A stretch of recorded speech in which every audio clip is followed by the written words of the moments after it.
Hello and welcome to tonight's edition of Four Corners with me, Susan Madaris. Our guests in Berlin include Mr. Dusan Relic. He's senior researcher at the German Institute for International and Security Affairs, and also in Brussels, Mr. Aleksandar Mitic, director of Kosovo Compromise project, is joining us.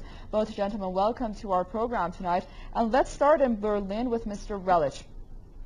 As we mentioned earlier in our introduction, the meeting in the Security Council is set to discuss the quarterly report by Secretary General Ban Ki-moon regarding the reconfiguration of UNMIC. Have the facts on the ground effectively alternated the necessity and objectives of the UNMIC mission right now? Well, the UNMIC mission is not actually any longer in factual command of the situation on the ground, as you said in your introduction. We have now the Kosovo Albanian government asserting itself in very many areas, but there is a basic flaw to the whole situation. There is no clear UN mandate for this change of governance in Kosovo, and also on the ground the government in Pristina, the Kosovo Albanian government, is not holding the whole of the territory of Kosovo. It's holding only those parts in which the Albanians constitute a majority. And at the same time, about 45 countries have recognized the independence of Kosovo, about 150 have not.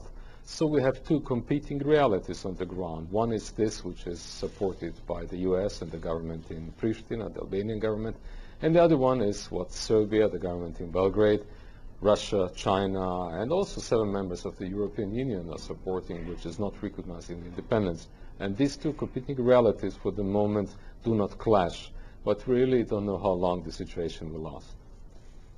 All right, Mr. Mitic, in Brussels, 6 months after the independence of the country, how do you think the future is shaping for Kosovo and the region as a whole, considering Mr. Relic's comments? Well, I would agree fully with what Mr. Relic just said. I would perhaps suggest that I believe that there may be even 3 realities in Kosovo. There is one reality, which is the reality of the Kosovo Albanians, that reality of a unilateral secession, which was masterminded by the United States and recognized by 43 countries in the world, mostly Western states, or almost exclusively Western states. The second reality, I would say, is the fact that Kosovo is still a protectorate, and there has still been no decision to go away from this protectorate. Now, this protectorate might be changing from the UN to some other, or to the European Union kind of protectorate, but it is still a protectorate. And the third reality is a reality of a frozen conflict. We have a Kosovo Albanian government not being able to control the Serb areas in Kosovo. Okay, let me go back to the UN mission with Mr. Relic. In the past couple of months, the government in Pristina has passed a number of laws and taken measures that signals a willingness to assert more control and autonomy, so to say. So do these measures run counter to the UN mission, or are they logical steps for an independent government, in your view? Well, one has to be really cautious with the notion that Kosovo is independent. Even if this new mission of the European Union, ULEX, which is supposed to take over from UNMIC in most of the fields, even if this mission really comes into full force, because at the moment it's far from having enough personnel and far from really exerting all the power that it wants, then this EU mission has the prerogatives to overturn any legislation by the government in Pristina and to send any government officials home if the UN chief of the mission there decides that this person is behaving against what the EU considers to be useful for peace and stability in the region.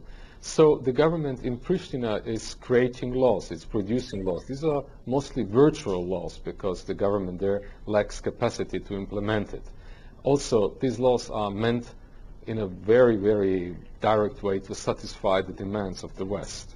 It's not really meant to be implemented because Kosovo is poor, it has a very poor administration, it lacks capacity in every field. So it's a kind of a virtual state. On the one hand, you have the Kosovo Albanians living in their area, you have the Kosovo Serbs living in their other areas, you have the EU, one has to say, pretending to be in charge, it's not. You have the United Nations pretending to be in charge. So it's a very messy situation, and I'm really at a loss to tell you, to predict what the developments will be in the next months to come.